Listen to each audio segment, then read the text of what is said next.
Welcome to our channel. Today we how to disable hydration warnings in Next.js for smoother UI loads, beginner guide step by step clearly.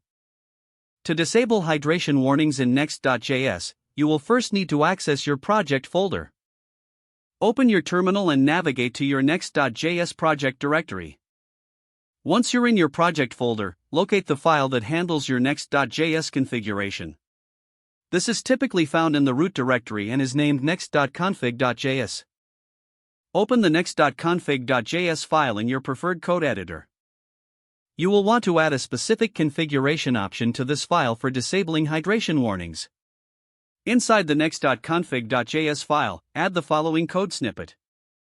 This snippet should be placed within the module.exports object. Type React strict mode, false, to disable strict mode. Your configuration should now look like this: module.exports equals React strict mode, false. Save the changes to your next.config.js file.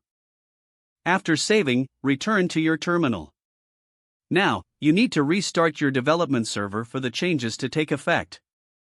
You can do this by running the command npm run dev or yarn dev, depending on your package manager. Once your development server is running again, check for any hydration warnings in the console.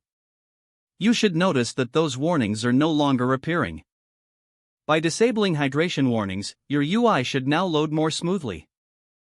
This can greatly enhance the user experience for your application.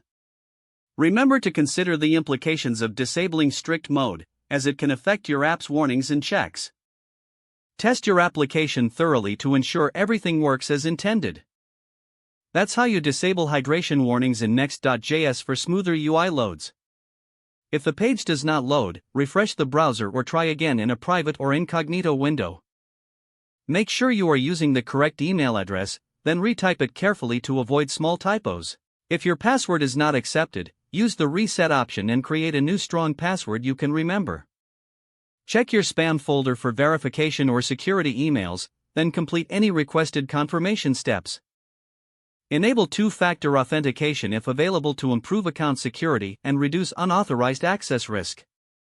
After signing in, review your profile details so your contact information and settings are accurate and current. If you see an error message, note it down and try again after restarting your device and internet connection.